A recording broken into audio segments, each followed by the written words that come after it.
Gotta tell you, stranger things have happened than for a backup quarterback to come along and really get things going. Especially when that backup quarterback has some experience and some pedigree. Don't laugh this off. Good morning to you. Good Tuesday morning. I'm Dejan Kovacevic of DK Pittsburgh Sports, and this is Daily Shot of Steelers. It comes your way bright and early every weekday. If you're into hockey and or baseball, I also offer daily shots of Penguins and Pirates in the same place that you found this. Mitch Trubisky has one annoying trait above all others, and that is his ability, and I do mean ability, to tantalize. If you go back to when he was drafted, number 2 overall, look, it's easy in hindsight to say, hey, you shouldn't have taken that guy, should have taken that guy.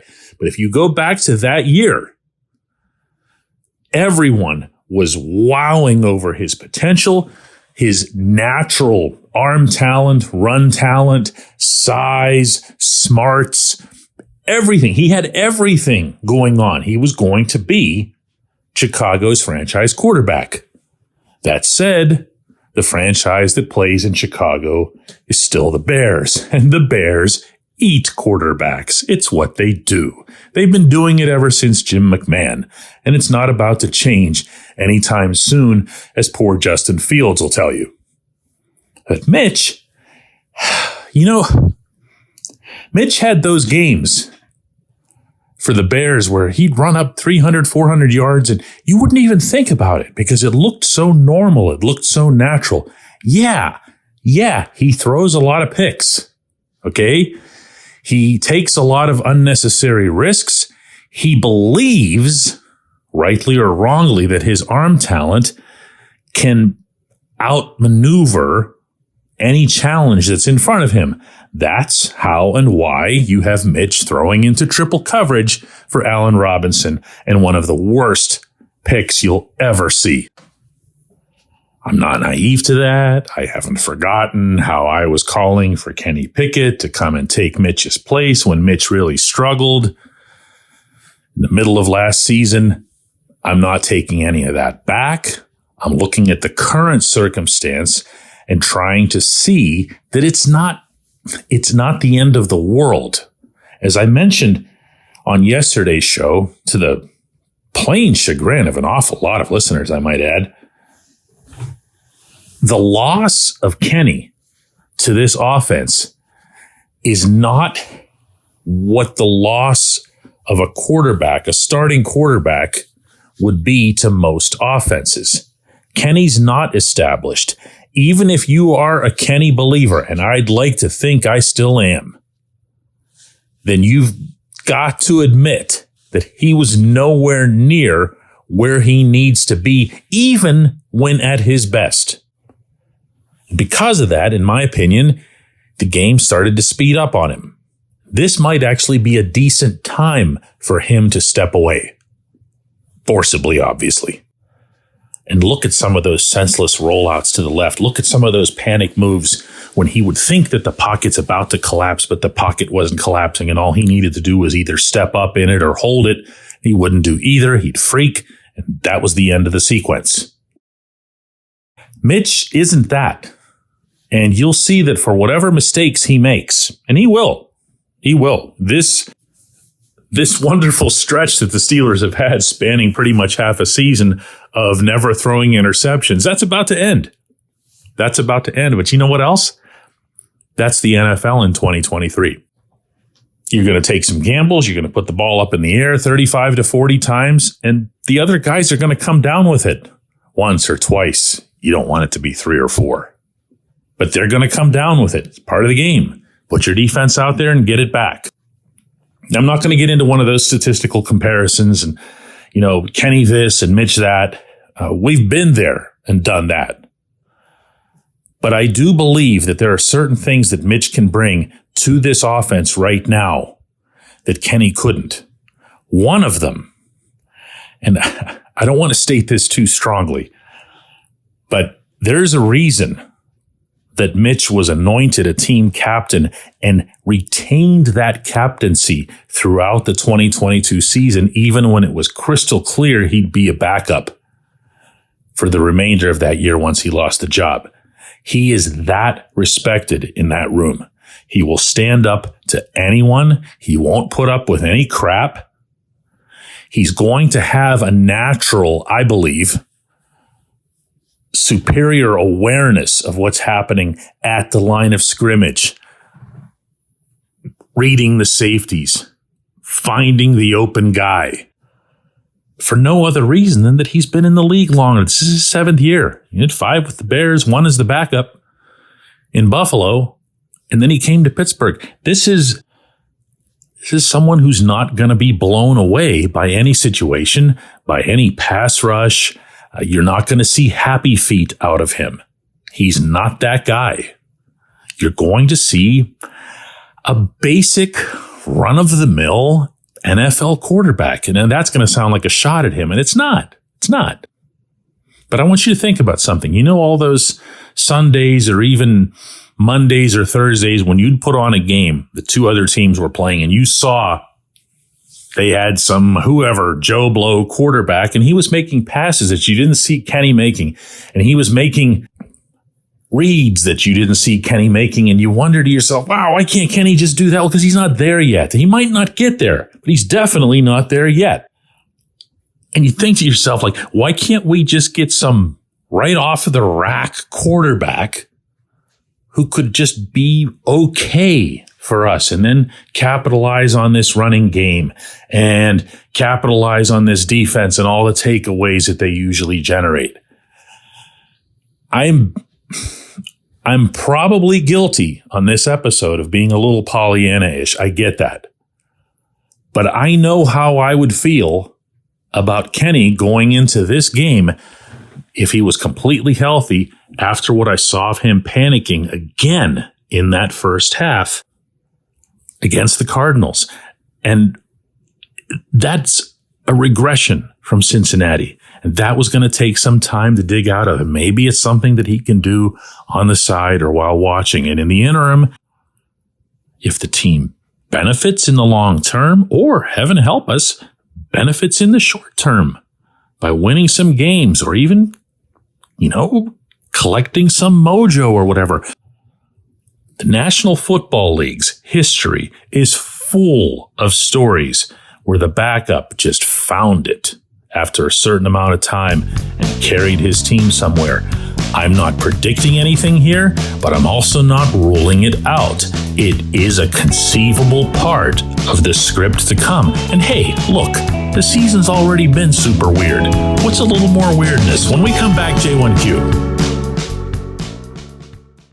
This segment of Daily Shot is brought to you by our good friends at Mike's Beer Bar. They're located on Federal Street, directly across from PNC Park. Mike has more than 500 beers on tap, including from more than 50 local breweries. Stop in and say hello. Tell Mike we sent you. Mike's Beer Bar.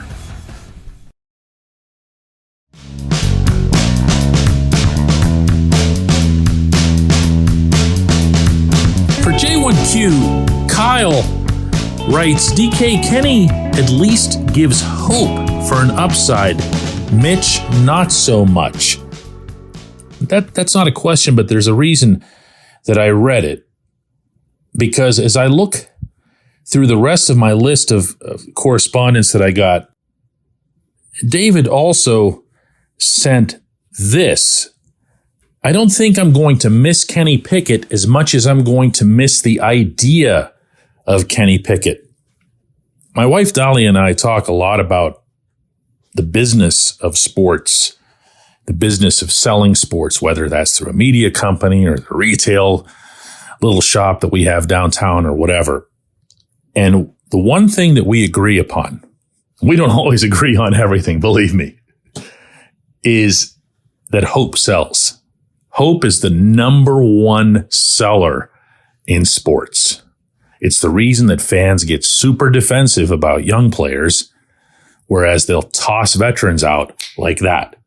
Because the young players represent hope. They've yet to define themselves in your eyes. They've yet to have a ceiling put over their heads. For all you know, every running back can be the next Gale Sayers. Every linebacker can be the next Lawrence Taylor. You have no idea. And the fact that there are undrafted free agents like a James Harrison, who come along and become Defensive Player of the Year, only raises that notion into our consciousness. Everyone loves hope in any walk of life. Sports isn't any different. So yeah, we feel like we know who Mitch is. Okay, we've seen enough of him. We know enough about his background. 5 years in Chicago, wasn't good enough to start after that. He's toast. He's done. He's just completely finished. And then he goes out there, throws that hideous interception that I described in the opening segment, and everything's rekindled. You remember that there's a ceiling, and you're not excited about him anymore. Whereas Kenny, he could have 6 or 7 of the worst games you've ever seen an offense, a collective offense, have. But he had that one day in Cincinnati where he bounced back, where they all bounced back, and the coordinator was out, and the hope went through the roof. And I am here to tell you, again, from the business perspective, that things really took off for us too. It doesn't influence the commentary. You're going to have to trust me on that. Church and state, church and state. But I see it. I'm aware of it. So yeah, when Kenny does it, it's different.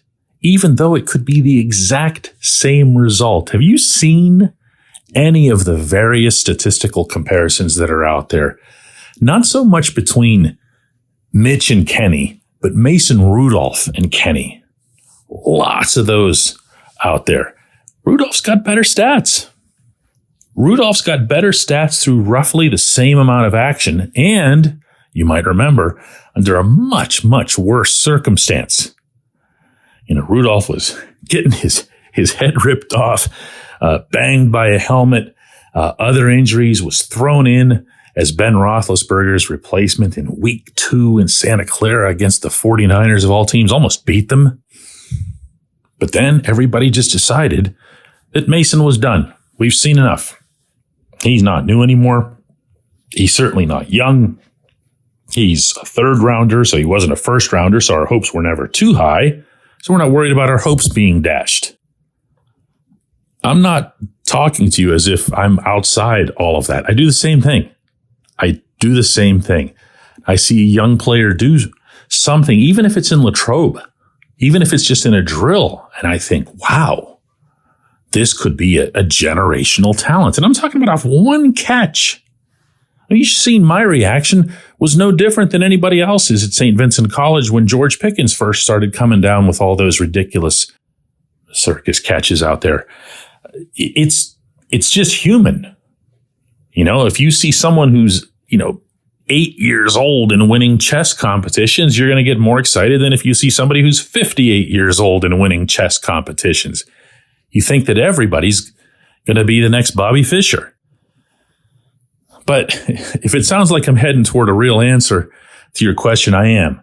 And that is that Mitch isn't that old. Mitch is in his 20s. And there was at least some amount of excitement when he was acquired from the Bills. There was some acceptance of what had been reported out of Buffalo, that the coaching staff there had done some things to kind of clean up his game, simplify, streamline, keep him from taking some of the wild risks that he does. And then he played for a while and everyone just started thinking about Kenny. And I think the head coach did too. I really do. I think the head coach wanted to get to that point where, okay, I've got my replacement for Ben Roethlisberger. I've got him. He's here. I'm sticking with him. This is what we're doing. We're moving forward.